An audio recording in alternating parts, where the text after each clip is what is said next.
Guys, it's three roses. അപ്പോൾ ഇന്ന് നമ്മുടെ ഈസ്റ്റർ അല്ലേ? അപ്പോൾ ഹാപ്പി ഈസ്റ്റർ.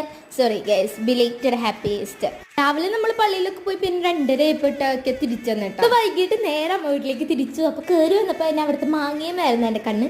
പണ്ട് എൻ്റെ വീട്ടിൽ മാങ്ങേണ്ടപ്പോൾ എന്തൊരു വില ഉണ്ടായിരുന്നില്ല, ഇപ്പൊ വിലയെ ഭയങ്കര. അപ്പൊ ഇതൊക്കെയാണ് അവിടെയുള്ള ആൾക്കാർ. പ്രതീക്ഷിതമായിട്ട് പേപ്പർ വന്നപ്പോൾ പടക്കൊക്കെ മേടിച്ചപ്പോൾ പിന്നെ നമ്മൾ പടക്കം പൊട്ടിക്കുന്ന തിരക്കേട്ടാ.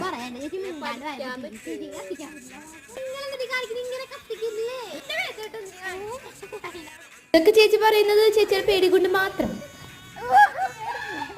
നിങ്ങൾ കേട്ട ഓളിയിടലും അത് ചേച്ചിയുടെ തന്നെ. മേമയുടെ മോനാട്ടോ ഡാനിയിൽ. അവനെ നമ്മൾ പാഞ്ചു എന്നാണ് വിളിക്കുന്നത്. അപ്പൊ പാഞ്ചു ചേച്ചിനെ ഓടിച്ചിട്ട് പിടിക്കുന്ന സീനാണ് നിങ്ങൾ കണ്ടത്.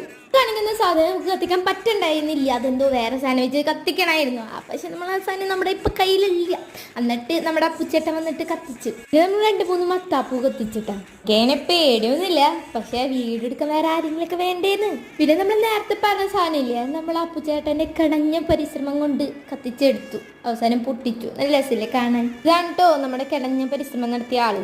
ഇതാകുമ്പോ നമ്മുടെ ലാസ്റ്റത്തെ പള്ളിയിൽ പോയപ്പോ നമ്മൾ ഉണ്ടായ കാര്യങ്ങളൊക്കെ പറയാൻ കേട്ടോ. ലാസ്റ്റത്തെ പള്ളിയുടെ വ്ലോഗ് ഉണ്ട്, ഇടുന്നതായിരിക്കും. ഇത് നമ്മുടെ പിള്ളേർ സംഘം അപ്പുച്ചേട്ടനെ ഡിസ്റ്റർബ് ചെയ്യുന്ന രംഗം നമ്മൾ ഷോർട്സിൽ കണ്ടിട്ടുണ്ടാവും. ഇതാണ് നമ്മുടെ താരം നമ്മച്ചി. മേമരിക്കുണ്ട് ചേച്ചി, അപ്പൻ, പിന്നെ മേമയുടെ കുഞ്ഞു കൊച്ച്. നമ്മള് ഫസ്റ്റ് നമ്മൾ നോട്ടിട്ട് വെച്ച് മാങ്ങനെ അങ്ങോട്ട് പറിച്ചോണ്ട് വന്നു. നമ്മള് നേരെ വിട്ടു വീട്ടിലേക്ക്. അപ്പൊ ബൈ ഗൈസ്.